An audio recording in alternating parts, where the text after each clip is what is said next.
क्या हुआ? बुत बने क्यों खड़े हो? लगाओ। मैं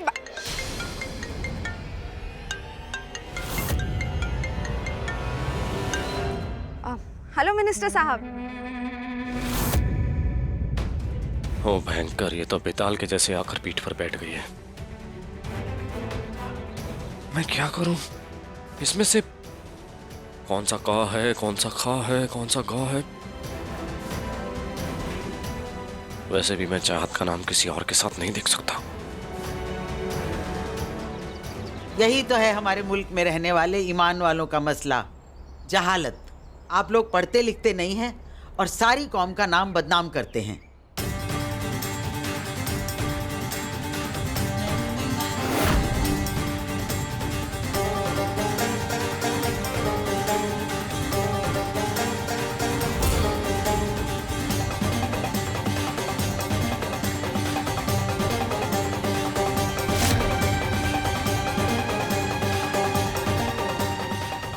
अस्सलाम वालेकुम।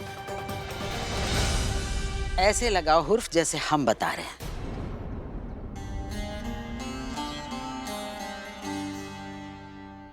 ये चाहत के नाम का चे, चे। उसमें मिलाओ हे और ते।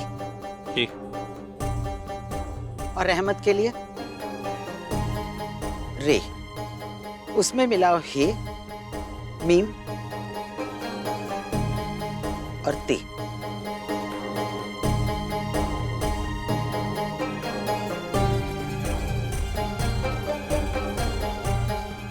माथे पर निशान तो है, यानी नमाज पढ़ते हो। जी माँ जी। बड़ी अम्मी। जी बड़ी अम्मी, नमाज पढ़ता हूँ मैं। अगर नमाज के साथ साथ अलिफ बे ते भी पढ़ा होता ना, तो हाथों में हुर्फ लिए यूं बोर्ड को घूरना ना पड़ता। मैंने सोचा कि नाम लिख देता हूँ, उसके आसपास फूलों की सजावट भी कर देता हूँ। जिस लड़की ने खानदान के नाम को मिट्टी में मिलाने का फैसला कर लिया हो, उसके नाम को फूलों से नवाजने की कोई जरूरत नहीं है। है कौन ये? लगती तो कोई रिश्तेदार है, लेकिन चाहत ने इनके बारे में कुछ नहीं बताया। ये अंदर किचन में रखवा देना बिरयानी की हांडी। एक मिनट, ये बिरयानी? जी वो गजाला बाजी ने बताया था कि आज बावर्ची छुट्टी पे, इसलिए बाहर से मंगाई बिरयानी। बिरयानी में गोश्त तो हलाल है ना? मैं बस अभी चेक कर लेता हूँ। हेलो, हाँ जी, हमने बिरयानी मंगवाई थी। आपके होटल की बिरयानी में गोश्त तो हलाल है ना? क्या नहीं है?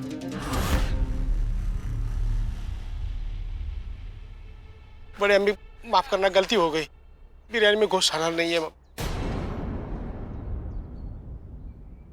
अपना जूता निकालो। जी?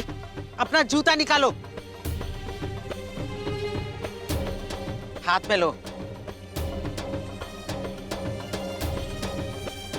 अब अपने सर पे 10 जूते मारो।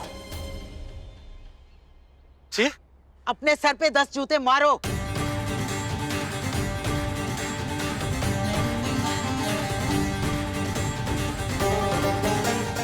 तुम्हें तो खुद को ठीक से जूते मारना भी नहीं आता है।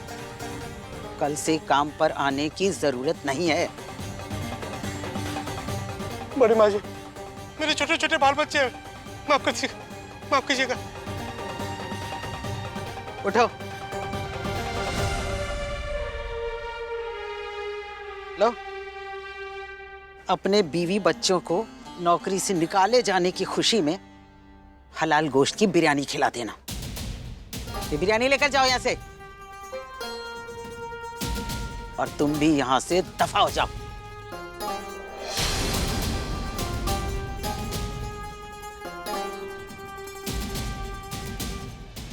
है कौन ये?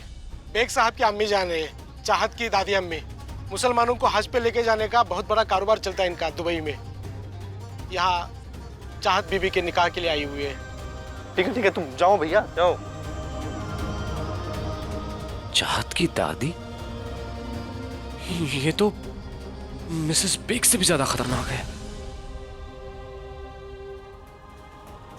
वो मोहब्बत ही क्या जो मुश्किलों से ना गुजरे। चाहत, मुश्किलें कितनी भी हो, तुम्हें तुम्हारी इस दुनिया से पूरी इज्जत के साथ लेकर जाऊंगा, तुम्हारा हाथ मांगकर, चाहे जितनी भी कुर्बानियां देनी पड़े। फैसल, वो बेग साहब के बिस्तर की चादर बदली या नहीं? जी। उन्हें जल्दी से कोई अच्छा सा कुर्ता पहना दो, जाओ। और हिना, तुम कुरान शरीफ के आगे जरा अगरबत्तियां जलाओ। जी जाओ। न जाने ये बड़ी अम्मी अचानक कहाँ से आ धमकी है। मुझे यहाँ कोई चैन से एक पल सांस क्यों नहीं लेने देता है।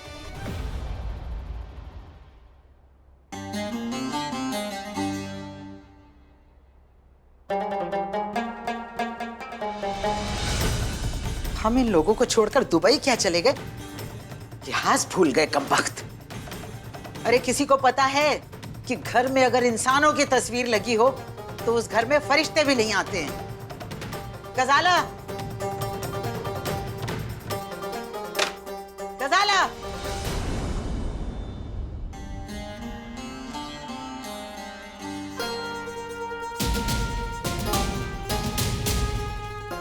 अस्सलाम वालेकुम।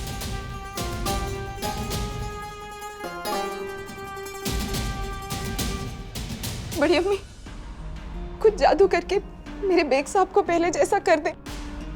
उनकी सेहत के लिए नमाजें पढ़ पढ़ के मैं आदी हो गई, लेकिन उन पर कोई असर नहीं हुआ बड़ी अम्मी। वो ठीक नहीं हुए बड़ी अम्मी।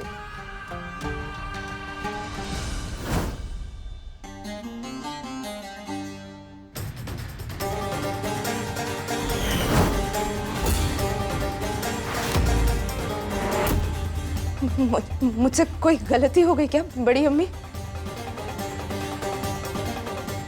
बड़ी अम्मी, नाखूनों पर नेल पॉलिश लगाकर तो वजू भी पूरा नहीं होता। खाक नमाजें पढ़ती हो तुम?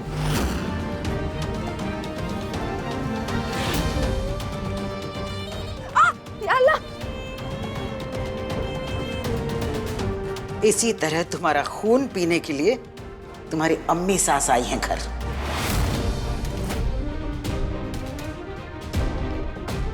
राहिल की तबीयत को लेकर अब हम कोई लापरवाही बर्दाश्त नहीं करेंगे। अब आया है ऊंट पहाड़ के नीचे, और करो मेरी चाहत को परेशान। ये चाहत की दादी ना भगवान की लाठी बनकर आई है, सबको सबक सिखाएगी।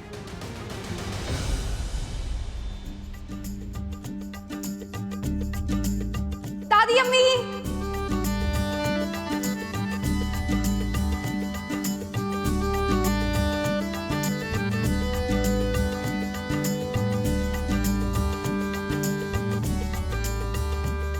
रुक जाओ। एक कदम भी हमारे पास मत आना। दादी, नौजुबिल्लाह, इतने महीनों गैर मजहबी लोगों के घर में रहकर आई हो और अब हमसे लिपटकर हमें भी नापाक करोगी तुम? लेकिन दादी अम्मी, मैं हम जानते हैं तुम यही कहना चाहती हो ना कि उन लोगों ने जबरदस्ती तुम्हें अपने घर में रखा हुआ था। अगर हम तुम्हारी जगह होते ना तो उन लोगों के घर में कदम रखने से पहले ही हम खुदकुशी कर लेते। ये सब जो है ना राहिल की जिद का नतीजा है। हमने कहा था उससे, हमने कहा था कि हमारे साथ दुबई चलो, लेकिन नहीं, उसे तो यहीं पर रहकर और यहीं के लोगों की खिदमत करनी थी। अब भले ही पछता रहा होगा कि ये लोग खिदमत के काबिल हैं ही नहीं। खैर, अब बहुत देर हो चुकी है, पर हम आ गए हैं। इंशाअल्लाह अब सब ठीक हो जाएगा। अब तो चाहत के निकाह के बाद ही हम यहां से वापस जाएंगे।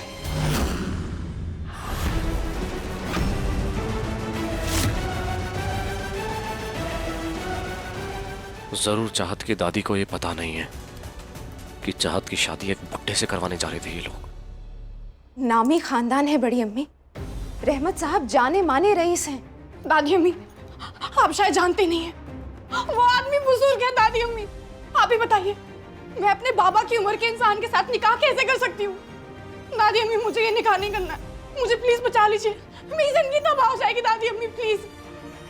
और आप सवाल करें मिसेस बेग से कि क्या सोचकर ये ऐसा रिश्ता मेरे लिए लाई, मुझे ना दादी अम्मी से। गजाला,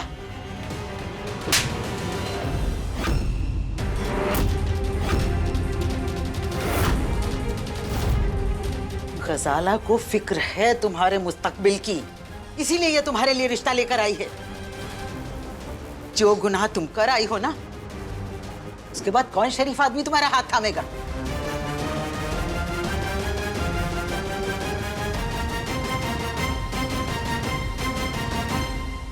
एहसान मानना चाहिए तुम्हें रहमत साहब का, जो सब कुछ जानते हुए भी तुम्हें अपनाने को तैयार हैं। शुक्रिया बड़ी अम्मी कि आपने मुझे गलत नहीं समझा, वरना इसे तो लगता है कि मैं इसकी भलाई के बारे में कभी सोच ही नहीं सकती। सौतेली हो ना। सौतेली हो तो क्या हुआ? और चाहत, तुम ये मत भूलो कि जब तुम्हारे अब्बा जीनत के इंतकाल के गम में जीने की आस ही छोड़ चुके थे, तब गजाला ने ही उन्हें संभाला था। अब भले इसके पर निकल आया। लेकिन बड़ी अम्मी मैं खबरदार, खबरदार जो मेरी बात काटी तो। अगर तुम्हें इतना ही लिहाज होता ना, तो अपने दांतों की नुमाइश करती हुई तस्वीर नहीं लगाती इस घर में। और चाहत, तुम्हारा रिश्ता रहमत साहब से तय हो चुका है। इंशाअल्लाह आने वाले जुम्मे को तुम्हारा निकाह करवा दिया जाएगा। 8 दिन है तुम्हारे पास, अपना दिल मजबूत कर लो, वरना हम तुम्हारे साथ जबरदस्ती करने से नहीं कतराएंगे।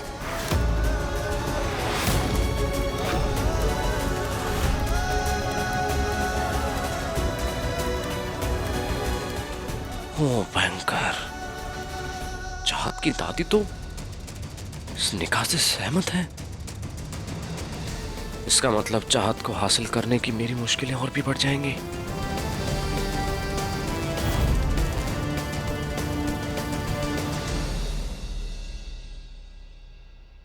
भाई मियाँ, सजावट का काम खत्म हो गया है, चलो बाहर निकलो।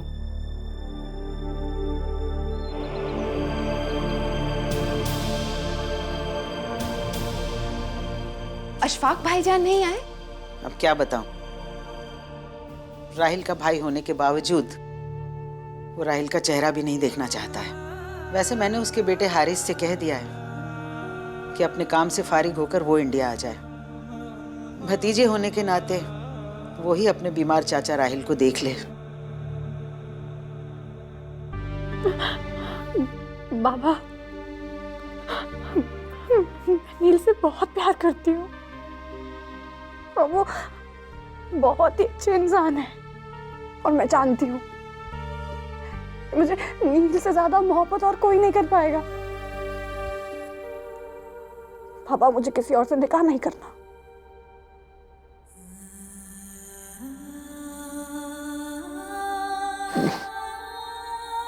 भाग जा बेटे। नहीं बाबा, आप ये कैसी बातें कर रहे हैं? पापा, आप ही ने तो मुझे सिखाया है कि पीठ दिखाकर भागने वाले बुज़दिल होते हैं, और मैं तो डॉक्टर राहिल बेग की बेटी हूँ। बाबा, मैं आपको यहाँ मिसेस बेग के पास अकेला छोड़कर नहीं जा सकती। बेटे, लोगों की सोच बदलने में सारी उम्र निकल जाएगी, और अपनी मोहब्बत के साथ जिंदगी बसर करने के लिए भी तुम्हारे पास ये छोटी सी जिंदगी है। चली जा बच्चे। नहीं बाबा, मैं आपको छोड़कर कहीं नहीं जाऊंगी। जिद मत करो बेटा, मुझे यहाँ से अकेले निकालना तुम्हारे बस की बात नहीं है बेटे। लेकिन अगर नील तुम्हारे साथ होगा तो तुम दोनों मुझे यहाँ से ले जा सकते हो। यहाँ तुम्हारी मोहब्बत को कोई नहीं समझेगा बेटा। चली जाओ बेटा। नहीं बाबा, मैं ऐसा नहीं कर सकती। तुम्हें मेरी कसम है बेटा, नहीं तो मैं दम तोड़ दूंगा। जा बच्चा।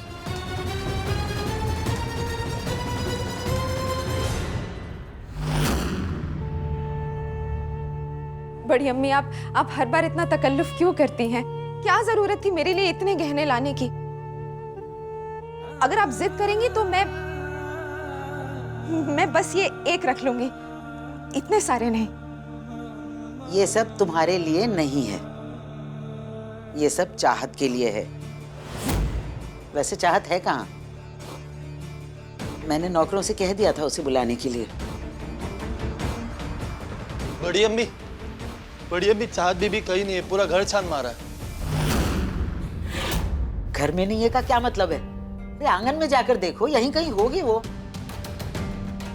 नहीं बड़ी अम्मी, अगर चाहत घर पर नहीं है तो इसका मतलब यही है कि वो भागकर उस गैर मजहबी लड़के से ही मिलने गई होगी। उस लड़के के पास जिसने चाहत को बंदी बनाकर रखा था, उस लड़के का चाहत से क्या लेना देना? इश्क कर बैठी है चाहत उस गैर मजहबी लड़के से। अस्तगफिरुल्लाह। यही वजह है बड़ी अम्मी कि अपने घर की आबरू बचाने के लिए चाहत के साथ इस तरह सख्ती करनी पड़ती है।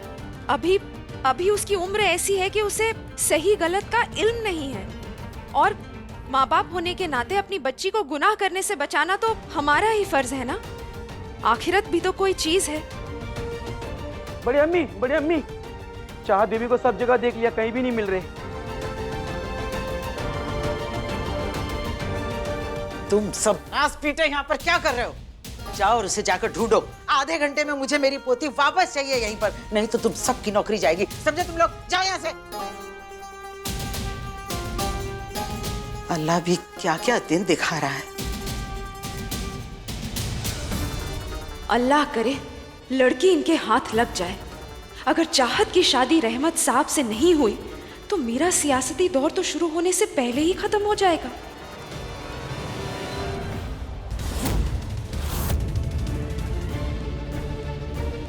चाहत बीबी रुक जाओ, आप भाग नहीं पाओगे।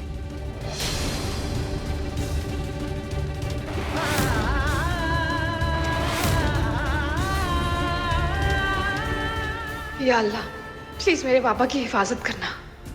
मैं बहुत जल्द नील के साथ लौटूंगी पापा को ले जाने के लिए। तब तक आप ही उनके निगहबान हैं।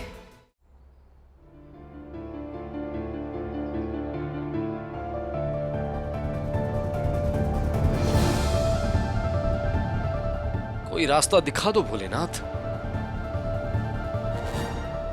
वहां चाहत की शादी की तैयारियां चल रही हैं, यहां मैं हाथ पर हाथ धरे बैठा हुआ हूं।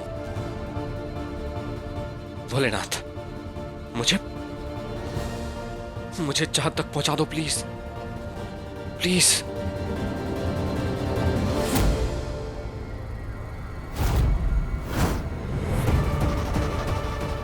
भागने का कोई फायदा नहीं है, घर चलिए, आपा ने आपको बुलाया है।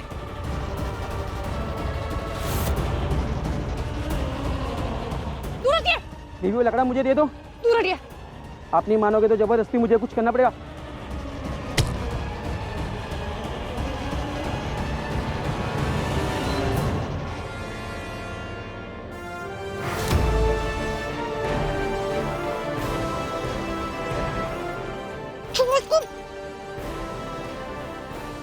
कौन हो तुम? इस तरह घर से भाग नहीं सकती आप। आपकी शादी वही होगी जहाँ बाजी ने अपने लड़का चुना है। शादी ब्याह को मजाक समझ रखा है आपने। छोड़िए मुझे। तुम? अरे भाई, इस घर का मुलाजिम हूँ, उनको लेके चलिए। चलिए आप। छोड़िए मुझे। अरे चलिए आप। अरे छोड़िए। ये रही आपके घर की इज्जत। हिम्मत कैसे हुई आपकी? खामोश।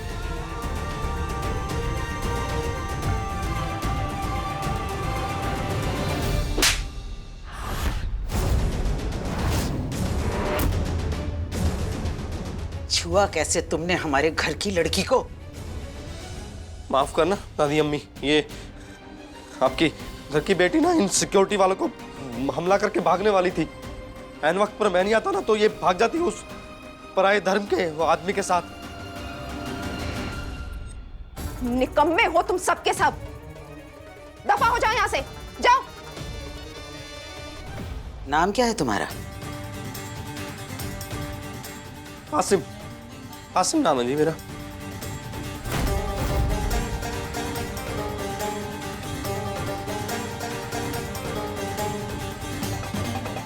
जज़ाकल्लाह, खुश रहो, रख लो।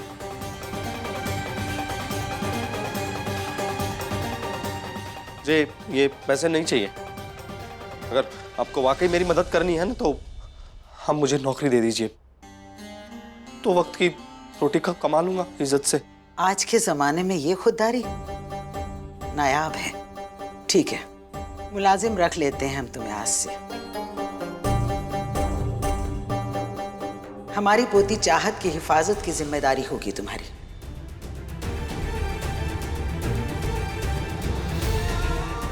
अगले हफ्ते इंशाअल्लाह इसका निकाह है। तब तक 24 घंटे साए की तरह तुम्हें इसकी निगरानी करनी होगी।